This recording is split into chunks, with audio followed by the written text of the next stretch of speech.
चाहे मर जाना, लेकिन स्त्रियों को यह 3 बातें कभी मत बताना। दोस्तों, आज की वीडियो बड़ी ही ज्ञानवर्धक है। इन 3 बातों को अपनी पत्नी या स्त्रियों को कभी नहीं बतानी चाहिए। जो भी पुरुष या 3 बातें स्त्रियों को बता देता है तो वह पुरुष सदा के लिए ही गरीब रहता है और हमेशा के लिए दुखी रहता है। तो प्रिय मित्रों, वह कौन सी 3 बातें हैं जो पुरुषों को मरते दम तक स्त्रियों को कभी नहीं बतानी चाहिए? मेरे प्रिय साथियों, ये 3 बातें हम आपको एक छोटी सी कहानी के माध्यम से बताने जा रहे हैं। आज की यह कहानी बड़ी ही ज्ञानवर्धक और बहुत ही प्रेरणादायक है। इसलिए आप सभी साथियों से हम यह आग्रह करते हैं कि आज की इस ज्ञानवर्धक कहानी को अपने मित्र बंधुओं के साथ जरूर शेयर कीजिएगा, ताकि उनको भी इसका लाभ प्राप्त हो सके। अगर आप श्री कृष्ण भक्त हैं तो अनादर ना करें, वीडियो को लाइक करके जय श्री कृष्ण अवश्य लिखें। और हां, इस कथा को आधा अधूरा छोड़कर जाने की गलती मत करना, वरना आधी अधूरा कथा सुनने से पाप भी लग सकता है। तो दोस्तों, आइए आपका ज्यादा समय बर्बाद ना करते हुए आज की इस कहानी को शुरू करते हैं। मित्रों, इस कहानी का टोटल 2 पार्ट है। दोनों ही पार्ट इस पेज में डाल दिया गया है। प्रिय साथियों, एक समय की बात है, एक नगर में एक रामलाल नाम का एक व्यक्ति रहा करता था। रामलाल मन से बहुत ही भोला भाला था और बहुत ही सीधा साधा था। उसने अपने जीवन में किसी भी प्रकार का कोई पाप नहीं किया था। प्रिय मित्रों, रामलाल की जो पत्नी थी वह थोड़ी भुलक्कड़ स्वभाव की थी और रामलाल की 2 छोटे छोटे बच्चे भी थे। प्रिय साथियों, रामलाल अपनी पत्नी से किसी का भी प्रकार की कोई भी बात नहीं छुपाता था और रामलाल अपने घर में अकेला ही कमाने वाला था, जिसने अगर मैं रामलाल रहा करता था, उस नगर में सबसे गरीब रामलाल ही था। उसके अलावा उस नगर में कोई भी गरीब नहीं था। प्रिय दर्शकों, हर कोई रामलाल का गरीब होने के कारण मजाक उड़ाया करते थे। रामलाल अपने ही नगर में जो बड़े बड़े सेठ थे, उनके यहां नौकरी किया करता था और उनकी गायों को चारा या करता था। इसी वजह से रामलाल के घर का चलन चल रहा था। उनसे ही 2 टाइम की रोटी मिल रही थी।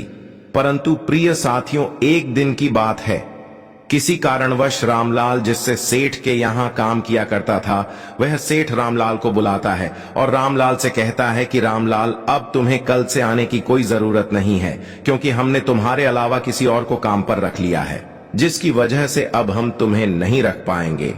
और जो तुम्हारी पिछले महीने की पगार है, उसे ही तुम ले जा सकते हो और यहां से जा सकते। उस दिन उस सेठ से अपनी पिछले महीने की पगार लेकर अपने घर आ जाता है। रामलाल बहुत ही दुखी होता है और फिर रामलाल घर आकर जैसे ही अपनी पत्नी को पैसे देता है तो रामलाल की पत्नी बहुत ही खुश होती है। परंतु उसके बाद रामलाल अपनी उस भुलक्कड़ पत्नी को बताता है कि अब मेरी नौकरी छूट चुकी है, अब कल के बाद मैं कहीं नहीं जाऊंगा। तो दर्शकों, उसके बाद रामलाल अपने घर में ही रहता है, क्योंकि रामलाल के पास अब कोई भी काम नहीं बचा था। उसके बाद देखते ही देखते कई दिन बीत गए, परंतु रामलाल को कोई भी काम नहीं मिल रहा था और घर में रखे हुए जो पैसे थे वह भी धीरे धीरे खर्च हो रहे थे। उसके बाद रामलाल उस बात को सोचने लगता है कि अब हमारे घर का चाल चलन कैसे चलेगा। हमारे घर में कमाने वाला केवल मैं अकेला हूं और मुझे कुछ ना कुछ तो करना ही होगा, वरना इस तरह तो हम भूखे ही मर जाएंगे। दोस्तों, इस प्रकार देखते देखते ही कई दिन बीत गए और फिर एक ऐसा समय आ जाता है जब रामलाल के घर में खाने के लिए एक दाना भी नहीं बचता है। रामलाल बहुत ज्यादा उदास हो जाता है और फिर मन ही मन अपने आप को कोसने लगता है। और फिर एक दिन की रात को रामलाल को अपने बच्चों और पत्नी के साथ भूखा ही सोना पड़ता है। और फिर दूसरे दिन जैसे ही सवेरा हुआ, रामलाल अपने घर से थोड़ा दूर जंगल में जाता है और जंगल में लकड़ियां काटने के लिए जाता है। और जैसे ही रामलाल जंगल में लकड़ियां काट रहा होता है तो रामलाल को एक संत दिखाई देते हैं। जैसे ही रामलाल को वह संत दिखाई देते हैं तो वह रामलाल संत के नजदीक जाता है और फिर संत रामलाल को देखकर अपनी आंखें खोल लेता है। दोस्तों, रामलाल उस विद्वान संत को प्रणाम करता है और प्रणाम करने के बाद उनके पैरों में गिर जाता है और कहता है कि हे गुरुदेव, मेरे घर में खाने के लिए दाना पानी नहीं है, मेरे बीवी बच्चे भूखे मर रहे हैं। कृपया करके आप मुझे ऐसा सुझाव दें जिसकी वजह से मेरा घर ठीक तरह से चल सके। साथियों, इस प्रकार विनती करने के बाद वह संत रामलाल की ओर देखता है और वह संत रामलाल की तरफ देखकर यह पता है कि वह बहुत ही नापापी है। उसने अपने जीवन में आज तक कोई भी पाप नहीं किया है और बहुत ही सीधा साधा स्वभाव का है। उसके स्वभाव को देखकर वह विद्वान साधु रामलाल से कहता है कि रामलाल, आज मैं तुम्हें एक ऐसे पेड़ के बारे में बता रहा हूं।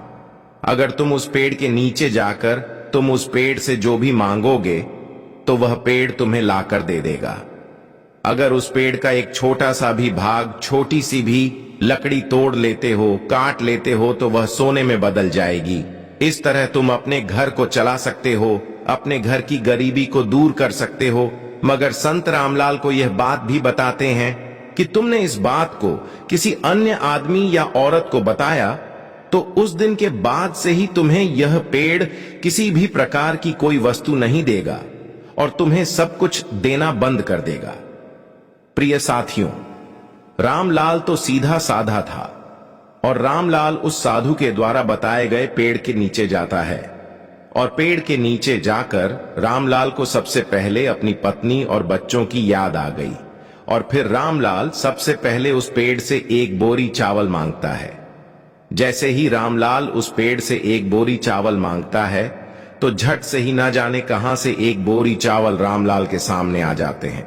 रामलाल उसे एक बोरी चावल को घर ले जाता है और घर जाकर अपने बीवी बच्चों को चावल खिलाता है। प्रिय साथियों, उस दिन रामलाल ने अपनी पत्नी को यह नहीं बताया था कि वह चावल कहां से लाया है, परंतु फिर जैसे ही रामलाल दूसरे दिन उस पेड़ के पास जाता है तो रामलाल उस वृक्ष से 5 सोने की मुद्राएं मांग लेता है और जैसे ही रामलाल मांगता है तो वह वृक्ष झट से रामलाल को सोने की 5 मुद्राएं दे देता है और रामलाल 5 सोने की मुद्रा पाकर खुश हो जाता है और अपने घर को वापस आ जाता है। घर आकर रामलाल अपनी पत्नी को 5 सोने के सिक्के देता है तो रामलाल की पत्नी भी बहुत खुश होती है और उसके बाद रामलाल अपनी पत्नी को सारी बात बता देता है, क्योंकि रामलाल की पत्नी ने जैसे ही रामलाल के हाथ में वह 5 सोने के सिक्के देखे तो वह रामलाल से पूछने लगी कि आखिर तुम यह सिक्के कहां से लाए हो। तो रामलाल अपनी पत्नी को सारी बातें बता देता है। दर्शकों, उसके बाद रामलाल अपनी पत्नी से कुछ नहीं छिपाता है, मगर रामलाल को इस बात का पता था कि पत्नी भुलक्कड़ स्वभाव की है। वह अपनी सारी बातें पड़ोसियों को बता देती है। जो भी रामलाल उसे बताता वह उन बातों को पड़ोसियों को बता देती, लेकिन इस बात को भूलकर रामलाल अपनी पत्नी को सारी बातें बता देता है। प्रिय दर्शकों, उसके बाद देखते ही देखते कई दिन बीतते हैं। रामलाल रोजाना उस वृक्ष से 5 सोने के सिक्के मांगकर लाने लगा और फिर एक दिन की बात है, अंत में रामलाल उस पेड़ से हजारों सोने के सिक्के मांग लेता है और जैसे ही रामलाल मांगता है तो झट से रामलाल के सामने एक बोरी भरकर सोने के सिक्के आ जाते हैं। तो राम लाल और सोने के सिक्के की बोरी को अपने बैल की पीठ पर रखकर अपने घर ले जाता है।